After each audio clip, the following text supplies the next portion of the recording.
माझ्या प्रिय देशवासियांनो, नमस्कार। मन की बात मध्ये तुमचं पुन्हा एकदा स्वागत आहे।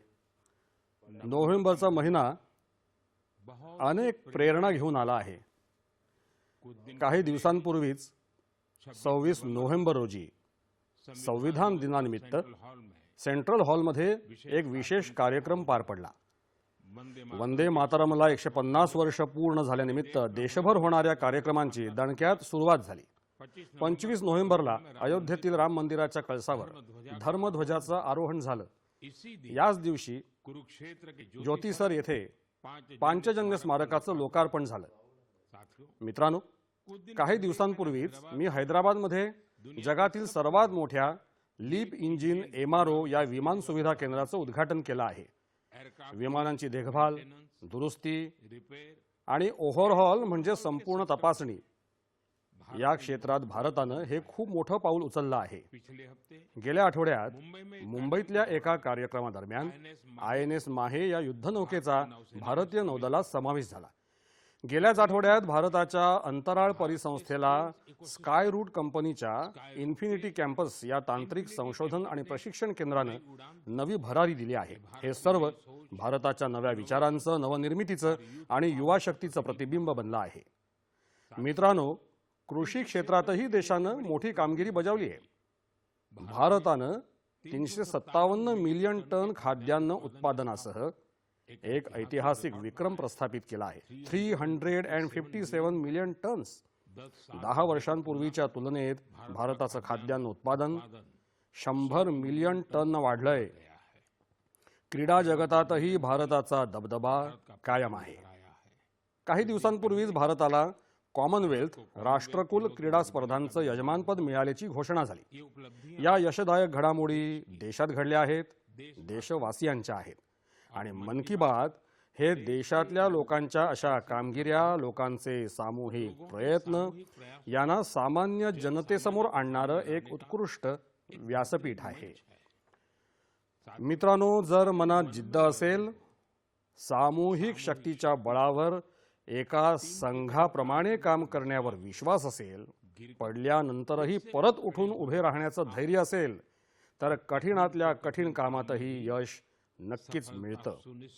आपण त्या काळाची कल्पना करूया जेव्हा उपग्रह नव्हते, GPS प्रणाली नव्हती, नेव्हिगेशन मार्ग शोधण्याची सुविधा नसायची, तरीही आपले खलाशी मोठी जहाज घेऊन समुद्रात जात असत आणि ठरलेल्या इप्सित ठिकाणी पोहोचत असत।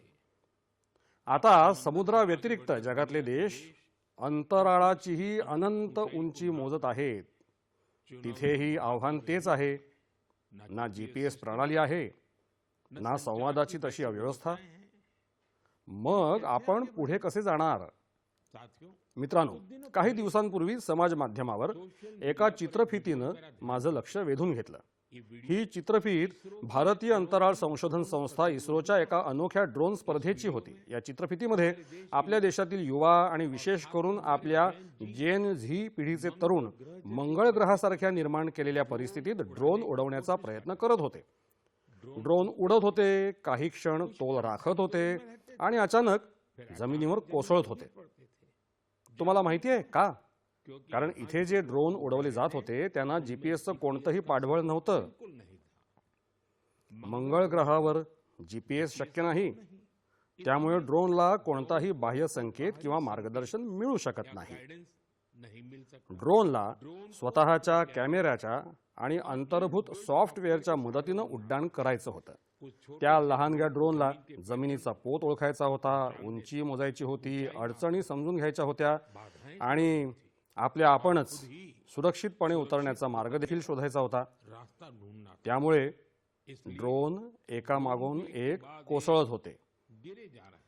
मित्रांनो, या स्पर्धेत पुण्यातल्या तरुणांच्या एका चमूला काही प्रमाणात यश मिळालं। त्यांचा ड्रोन देखील अनेक वेळा खाली पडला, उन्मळून पडला, पण त्यांनी हार मानली नाही. अनेक प्रयत्नानंतर या चमूचा ड्रोन मंगळ ग्रहाच्या परिस्थितीत काही वेळ तरी उडण्यात यशस्वी झाला. मित्रांनो, ही चित्रफित पाहताना माझ्या मनात आणखी एक दृश्य तरळलं. तो दिवस जेव्हा चंद्रयान 2चा संपर्क तुटला होता. त्या दिवशी संपूर्ण देश आणि विशेषतः वैज्ञानिक काही क्षण निराश झाले होते. पण मित्रांनो, अपयशानं ते थांबले नाहीत. त्याच दिवशी त्यांनी चंद्रयान 3च्या यशाची कथा लिहायला सुरुवात केली. म्हणूनच जेव्हा चंद्रयान 3 यशस्वीपणे अवतरलं तेव्हा ते केवळ एका मोहिमेचं यश नव्हतं, तर ते अपयशातून बाहेर पडण्यामुळे निर्माण झालेल्या आत्मविश्वासाचं यश होतं. या चित्रफितीमध्ये दिसणाऱ्या तरुणांच्या डोळ्यात मला तीच चमक दिसली. जेव्हा जेव्हा मी आपल्या तरुणांची जिद्द आणि वैज्ञानिकांचं समर्पण पाहतो तेव्हा मन उत्साहानं भरून येतं. तरुणांची हीच जिद्द विकसित भारताची खूप मोठी शक्ती आहे. माझ्या प्रिय देशवासियांनो, तुम्हा सर्वांना मधाची गोडी नक्कीच माहिती असेल, पण यामागे किती लोकांची मेहनत आहे, किती परंपरा आहेत आणि निसर्गाशी किती सुंदर समन्वय आहे याची आपल्याला अनेकदा कल्पना नसते. मित्रांनो, जम्मू काश्मीरच्या पर्वतीय भागात असलेल्या रानटी तुळशीच्या सुलई म्हणजे सुलईच्या फुलांपासून इथल्या मधमाशा खूपच वेगळा असा अनोखा मध बनवतात. हा पांढऱ्या रंगाचा मध असतो, ज्याला रामबन सुलाई हनी मध म्हणतात. काही वर्षांपूर्वीच रामबन सुलाई मधाला जीआय टॅग भौगोलिक ओळख मानांकन मिळालं. यानंतर या मधाची ओळख संपूर्ण देशात वाढतीये. मित्रांनो, कर्नाटकातील दक्षिण कन्नड जिल्ह्यातील पुत्तूर येथील वनस्पती मध उत्पादनासाठी उत्कृष्ट मानल्या जातात. इथे ग्रामजन्य नावाची शेतकरी संस्था या नैसर्गिक देणगीला नवी दिशा देत आहे. ग्रामजन्यनं इथे एक आधुनिक प्रक्रिया केंद्र सुरू केलं आहे. यामध्ये प्रयोगशाळा, बॉटलिंग म्हणजे मध बाटली बंद करणं, साठवण आणि डिजिटल ट्रॅकिंग म्हणजे माल पाठवणीचा डिजिटल मागोवा यासारख्या सुविधा उपलब्ध आहेत. आता हाच मध ब्रँडेड म्हणजे कंपनीच्या नावानं विकलं जाणारं उत्पादन बनवून गावापासून शहरांपर्यंत पोहोचतंय. या उपक्रमाचा लाभ 2,500हून जास्त शेतकऱ्यांना झाला आहे. मित्रांनो, कर्नाटकातीलच तुमकूर जिल्ह्यातील शिवगंगा कालंजिया नावाच्या संस्थेचा प्रयत्न देखील खूप कौतुकास्पद आहे. यांच्या मार्फत प्रत्येक सदस्याला सुरुवातीला मधमाशांच्या 2 पेट्या दिल्या जातात. असं करून या संस्थेनं अनेक शेतकऱ्यांना आपल्या या मोहिमेमध्ये सहभागी करून घेतलंय. आता या संस्थेत सहभागी झालेले शेतकरी एकत्र येऊन मध काढतात, उत्कृष्ट पॅकेजिंग माल बांधणी करतात आणि स्थानिक बाजारामध्ये पोहोचवतात. यामुळे त्यांना लाखो रुपयांची कमाई देखील होत आहे. असंच एक उदाहरण नागालँडच्या क्लिफ हनी हंटिंगचं म्हणजे खडकाळ भागातून मध संपादनाचं आहे. नागालँडमधील चोकलांगन गावातील खियामनी यांगन ही जमात शतकानुशतक मध काढण्याचं काम करत आली आहे. इथे मधमाशा झाडांवर नाही तर उंच कड्यांवर आपली घरं, पोळी तयार करतात. त्यामुळे मध काढण्याचं काम खूप धोकादायक असतं. म्हणून इथले लोक मधमाशांशी आधी शांतपणे नम्रपणे बोलतात, त्यांची परवानगी घेतात, त्यांना सांगतात की आज ते मध घेण्यासाठी आले आहेत आणि त्यानंतर मध काढतात. मित्रांनो, आज भारत मध उत्पादनात नवनवे विक्रम प्रस्थापित करतोय. 11 वर्षांपूर्वी देशात मधाचं उत्पादन 76,000 मेट्रिक टन होतं. आता ते वाढून 1.5 लाख मेट्रिक टनापेक्षाही जास्त झालं आहे. गेल्या काही वर्षांमध्ये मधाची निर्यातही 3 पटीहून जास्त वाढली आहे. हनी मिशन कार्यक्रमांतर्गत खादी ग्रामोद्योगानंही 2.25 लाखांहून जास्त मधमाशांच्या पेट्या लोकांमध्ये वाटल्या आहेत. यामुळे हजारो लोकांना रोजगाराच्या नव्या संधी मिळाल्या आहेत. याचा अर्थ देशाच्या वेगवेगळ्या कोपऱ्यात मधाची गोडीही वाढत आहे आणि ही गोडी शेतकऱ्यांचं उत्पन्नही वाढवत आहे. माझ्या प्रिय देशवासियांनो, हरियाणातल्या कुरुक्षेत्रात महाभारताचं युद्ध झालं होतं हे आपण सर्व जाणतो. पण युद्धाचा हाच अनुभव आता तुम्ही ते महाभारत अनुभव केंद्रात प्रत्यक्ष अनुभवू शकता। या अनुभव केंद्रात महाभारताची गाथा 3D त्रिमिती लाईट अँड साऊंड शो, ध्वनी प्रकाशाचा खेळ आणि डिजिटल तंत्रज्ञानाच्या सहाय्यानं दाखवली जात आहे। 25 नोव्हेंबरला जेव्हा मी कुरुक्षेत्री गेलो होतो तेव्हा या अनुभव केंद्रातील अनुभवानं मला आनंदित केलं।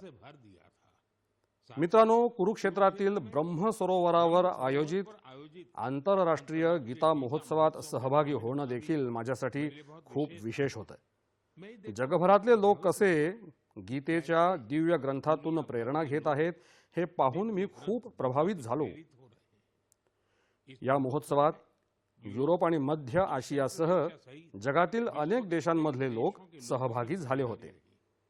या महिन्याच्या सुरुवातीला सौदी अरेबियात पहिल्यांदाच कोणत्याही सार्वजनिक मंचावर गीतेचं सादरीकरण करण्यात आलं आहे। युरोपमधील लाटव्हियातही एक अविस्मरणीय गीता महोत्सव आयोजित करण्यात आला। या महोत्सवात लाटव्हिया, इस्टोनिया, लिथुआनिया आणि अल्जेरियाच्या कलाकारांनी मोठ्या हिरिरीनं भाग घेतला। मित्रांनो, भारताच्या महान संस्कृतीत शांती आणि करुणेची भावना महत्त्वपूर्ण सर्वोच्च राहिली आहे। तुम्ही दुसऱ्या महायुद्धाची कल्पना करा, जेव्हा चहूबाजूनी विनाशाचं भयावह वातावरण निर्माण झालं होतं। अशा कठीण काळात गुजरातच्या नवानगरच्या जाम साहेबांनी महाराजा दिग्विजय सिंहजी यांनी जे महान कार्य केलं ते आजही आपल्याला प्रेरणा देतं। त्यावेळी जाम साहेब कोणत्याही लष्करी आघाडीचा किंवा युद्धाच्या रणनीतीचा विचार करत नव्हते। उलट त्यांना ही चिंता भेडसावत होती की महायुद्धाच्या दरम्यान पोलिश म्हणजे पोलंडमधून आलेल्या शरणार्थी ज्यू मुलांचं रक्षण कसं करावं। त्यांनी तेव्हा गुजरातमध्ये हजारो मुलांना आश्रय देऊन त्यांना नवीन जीवनदान दिलं, जो आजही एक आदर्श मानला जातो। काही दिवसांपूर्वी दक्षिण इस्रायलच्या मोशाव नेवातीम इथे जाम साहेबांच्या पुतळ्याचं अनावरण करण्यात आलं। हा खूपच विशेष सन्मान होता। गेल्या वर्षी पोलंडमधील वॉर्सा इथे मला जाम साहेबांच्या स्मारकावर श्रद्धापुष्प वाहण्याचं सद्भाग्य लाभलं। माझ्यासाठी तो क्षण अविस्मरणीय राहील। माझ्या प्रिय देशवासियांनो, काही दिवसांपूर्वी मी नैसर्गिक शेती विषयक एका विशाल परिषदेत भाग घेण्यासाठी कोइंबतूरला गेलो होतो। दक्षिण भारतात नैसर्गिक शेतीसाठी होत असलेले प्रयत्न पाहून मी खूप प्रभावित झालो। कितीतरी युवा आणि उच्चशिक्षित व्यावसायिक आता नैसर्गिक शेतीचं क्षेत्र आपलंसं करत आहेत, आत्मसात करतायत। मी तिथे शेतकऱ्यांशी बोललो, त्यांचे अनुभव जाणून घेतले।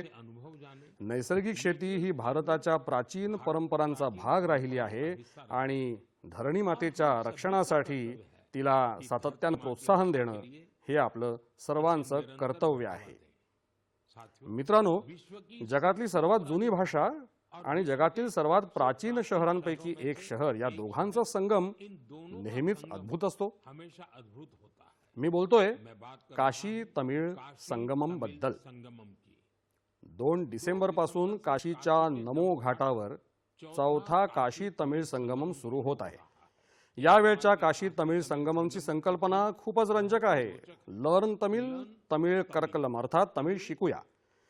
तमिळ भाषेवर प्रेम करणाऱ्या सर्व लोकांसाठी काशी तमिळ संगमम एक महत्त्वपूर्ण व्यासपीठ बनला आहे। काशीच्या लोकांशी जेव्हा जेव्हा बोलणं होतं तेव्हा ते नेहमी सांगतात की काशी तमिळ संगमम मध्ये भाग घेणं त्यांना खूप आवडतं। इथे त्यांना काहीतरी नवीन शिकण्याची आणि नवीन लोकांशी भेटण्याची संधी मिळते।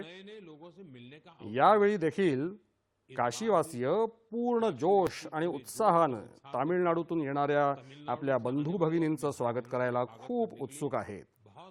माझा तुम्हा सर्वांना आग्रह आहे की तुम्ही काशी तमिळ संगमम मध्ये नक्की सहभागी व्हा। यासोबतच अशा आणखी काही व्यासपीठांचा विचार करा ज्यामुळे एक भारत श्रेष्ठ भारत ही भावना मजबूत होईल। इथे मी पुन्हा एकदा सांगू इच्छितो, तमिळ संस्कृती महान आहे, तमिळ भाषा महान आहे. तमिळ हा भारताचा अभिमान आहे. माझ्या प्रिय देशवासियांनो, जेव्हा भारताच्या सुरक्षा यंत्रणेला बळकटी मिळते तेव्हा प्रत्येक भारतीयाला अभिमान वाटतो.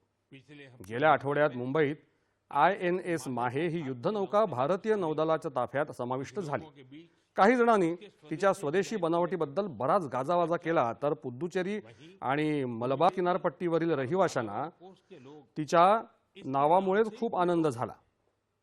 खरं तर तिचं माहे हे नाव त्या माहे ठिकाणावरून ठेवलं आहे, ज्याला एक समृद्ध ऐतिहासिक वारसा लाभला आहे.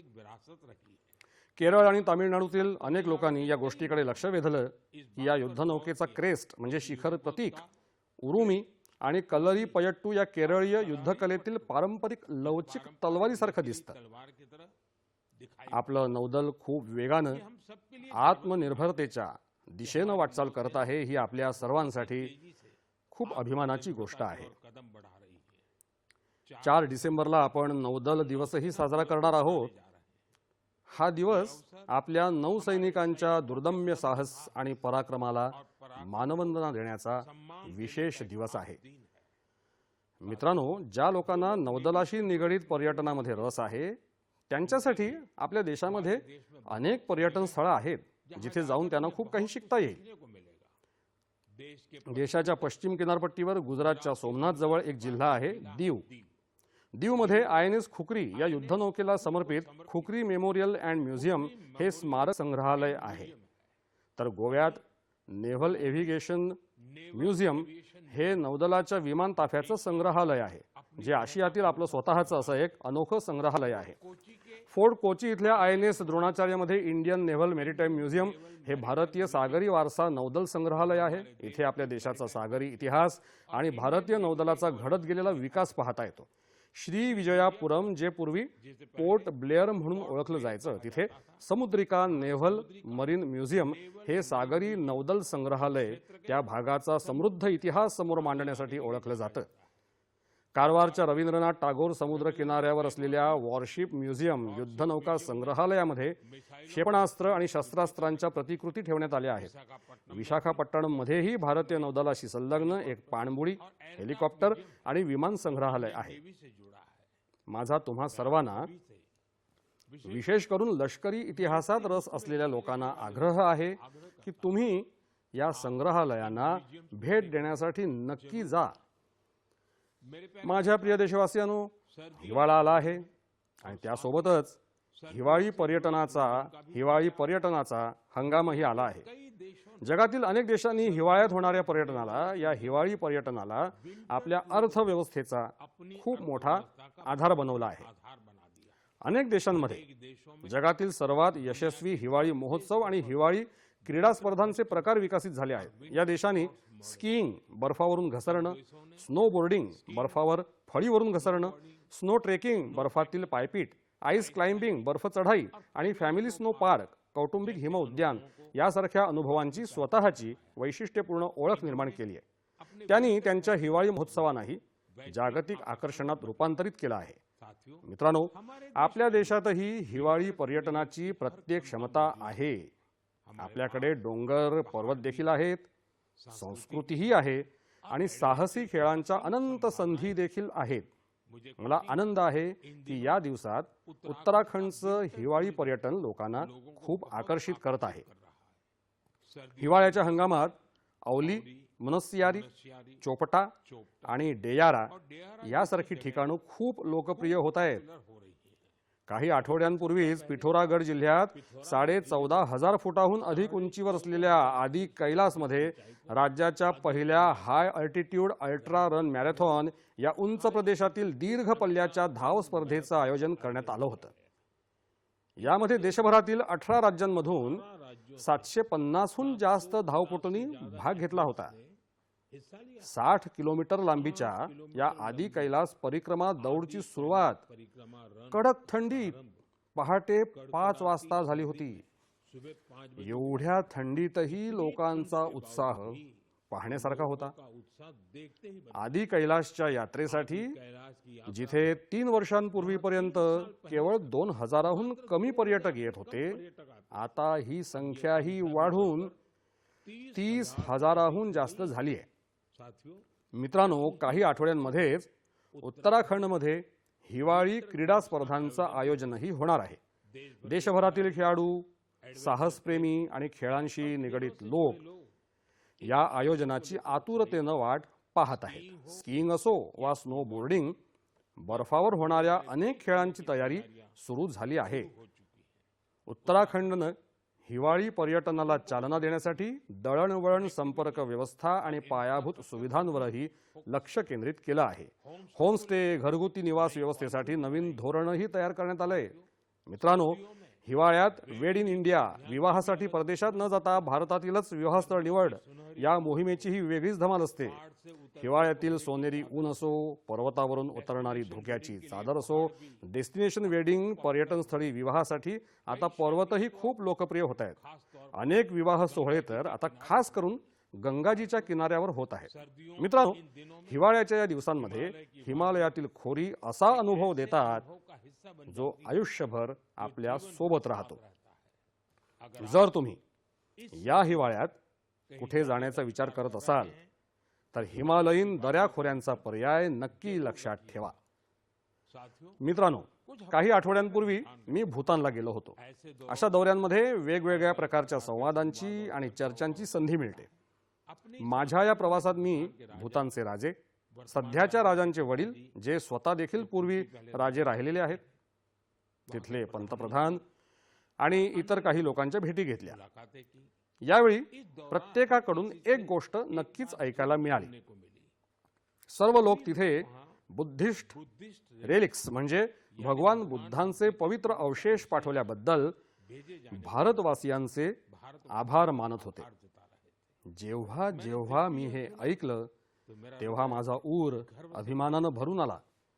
मित्रांनो, भगवान बुद्धांच्या पवित्र अवशेषांबद्दल अनेक इतर देशांमध्येही असाच उत्साह पाहायला मिळाला आहे. गेल्या महिन्यातच नॅशनल म्युझियम या राष्ट्रीय संग्रहालयामधून हे पवित्र अवशेष रशियातील कलमिकियाला नेण्यात आले होते. इथे बौद्ध धर्माला विशेष महत्त्व आहे. मला सांगण्यात आलं की या अवशेषांच्या दर्शनासाठी रशियाच्या दूर दूरच्या भागातूनही खूप मोठ्या संख्येने लोक तिथे पोहोचले. हे पवित्र अवशेष मंगोलिया, व्हिएतनाम आणि थायलंड या देशांमध्येही नेण्यात आले आहेत. प्रत्येक ठिकाणी लोकांचा मोठा उत्साह पाहायला मिळाला आहे. या अवशेषांच्या दर्शनासाठी थायलंडचे राजेही पोहोचले होते. संपूर्ण जगात भगवान बुद्धांच्या पवित्र अवशेषांबद्दल अशा प्रकारचा गाढ स्नेह पाहून मन भावुक होतं. हे सर्व अनुभव ऐकून खूप बरं वाटतं की कसा अशा प्रकारचा कोणताही उपक्रम जगभरातल्या लोकांना एकमेकांशी जोडण्याचं माध्यम बनतो.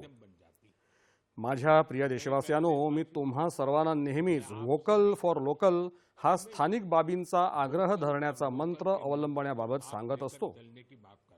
काही दिवसांपूर्वी G20 शिखर परिषदेदरम्यान जेव्हा जगातल्या अनेक नेत्यांना भेटवस्तू देण्याची वेळ आली तेव्हा मी पुन्हा म्हटलं, व्होकल फॉर लोकल. मी देशवासियांच्या वतीनं जगातल्या नेत्यांना दिलेल्या भेटवस्तूंमध्ये या भावनेचं विशेष ध्यान ठेवलं गेलं. G20 दरम्यान मी दक्षिण आफ्रिकेच्या अध्यक्षांना नटराजाची कांस्य धातूमधली मूर्ती भेट दिली. हे तमिळनाडूच्या तंजावरच्या सांस्कृतिक वारशाशी निगडीत चौलकालीन शिल्पकलेचं अनोखं उदाहरण आहे. कॅनडाच्या पंतप्रधानांना चांदीच्या घोड्याची प्रतिकृती देण्यात आली. ही राजस्थानातील उदयपूरची उत्कृष्ट शिल्पकला दर्शवते. जपानच्या पंतप्रधानांना बुद्धाची चांदीत घडवलेली प्रतिकृती भेट दिली गेली. यात तेलंगण आणि करीमनगरच्या प्रसिद्ध सिल्वर क्राफ्ट चांदी कामाची नजाकत दिसून येते. इटलीच्या पंतप्रधानांना फुलांची नक्षी असलेला चांदीचा आरसा भेट दिला. हा देखील करीमनगरच्याच पारंपरिक धातू शिल्पकलेचं उदाहरण आहे. ऑस्ट्रेलियाच्या पंतप्रधानांना मी ब्रास उरळी हे पितळी नक्षीदार पात्र भेट दिलं. हे केरळच्या मन्नारचं एक उत्कृष्ट भांडी शिल्पकाम आहे. माझा उद्देश होता की जगानं भारतीय शिल्प, भारतीय कला आणि परंपरेबद्दल जाणून घ्यावं आणि आपल्या कारागिरांच्या प्रतिभेला जागतिक व्यासपीठ मिळावं.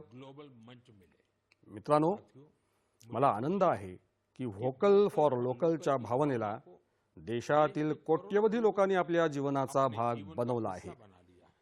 यावर्षी जेव्हा तुम्ही सणांच्या खरेदीसाठी बाजारात गेला असाल तेव्हा एक गोष्ट तुम्हा सर्वांनी अनुभवली असेल. लोकांची आवड आणि घरात येणाऱ्या वस्तूंमध्ये एक स्पष्ट संकेत दिसत होता की देश स्वदेशीकडे परतत आहे. लोक स्वतःहून भारतीय उत्पादनांची निवड करत होते. हा बदल लहानातल्या लहान दुकानदारांच्या देखील लक्षात आला. यावेळी तरुणांनीही व्होकल फॉर लोकल या मोहिमेला चालना दिली. येणाऱ्या काही दिवसांमध्ये ख्रिसमस म्हणजे नाताळ आणि नवीन वर्षासाठी खरेदीची नवी लाट सुरू होणार आहे. मी तुम्हाला पुन्हा आठवण करून देईन, व्होकल फॉर लोकलचा मंत्र लक्षात ठेवा. खरेदी तेच करा जे देशात बनलं आहे. विका पण तेच ज्यात कुठल्या तरी देशवासियानं आपली मेहनत ओतली आहे. माझ्या प्रिय देशवासियांनो, भारतीय खेळांच्या दृष्टीनं हा महिना सुपरहिट राहिलाय, गाजलाय.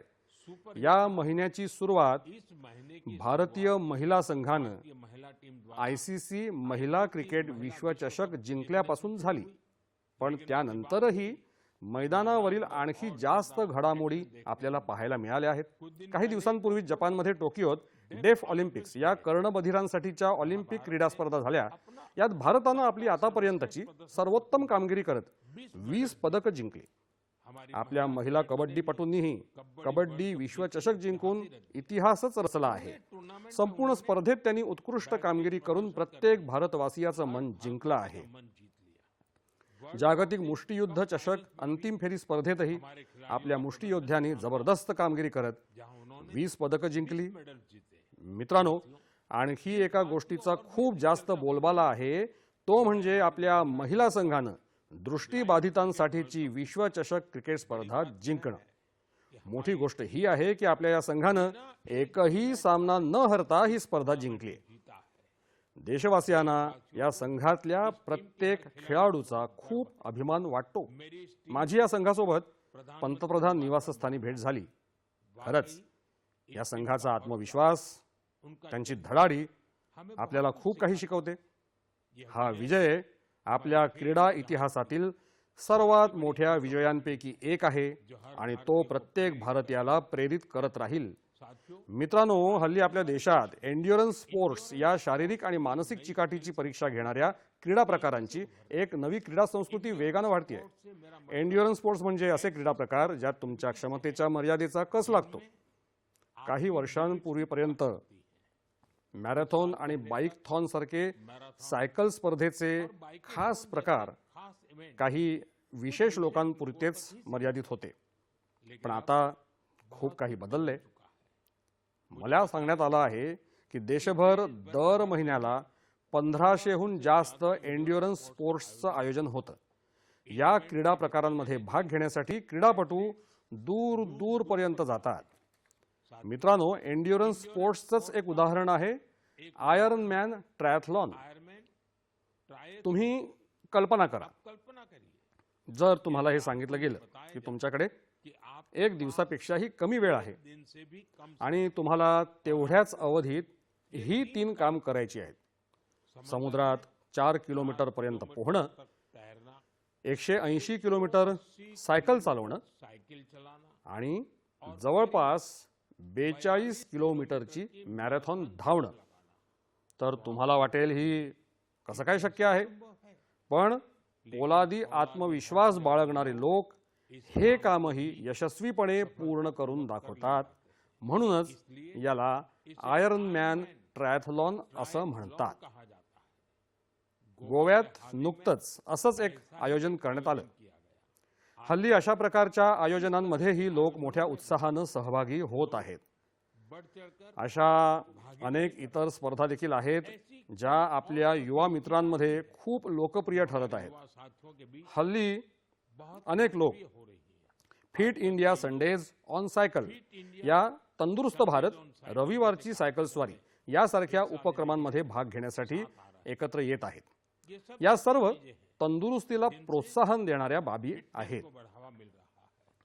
मित्रांनो, दर महिन्याला तुम्हाला भेटणं माझ्यासाठी नेहमीच एक नवीन अनुभव असतो। तुमचे किस्से, गोष्टी, तुमचे प्रयत्न मला नव्यानं प्रेरित करतात। तुम्ही तुमच्या संदेशांमध्ये ज्या ज्या सूचना पाठवता, जे अनुभव सांगता, त्यातून आम्हाला या कार्यक्रमात भारताच्या विविधतेला एकत्र सामावण्याची प्रेरणा मिळते। जेव्हा आपण पुढच्या महिन्यात भेटू तेव्हा 2025 हे वर्ष संपत आलेलं असेल। देशाच्या बहुतेक भागांमध्ये आता थंडी देखील वाढत जाईल। हिवाळ्याच्या काळात तुम्ही स्वतःची आणि आपल्या कुटुंबाची विशेष काळजी घ्या। पुढच्या महिन्यात आपण काही नवीन विषयांवर, नवीन व्यक्तिमत्वांबाबत नक्की चर्चा करू। खूप खूप आभार। नमस्कार।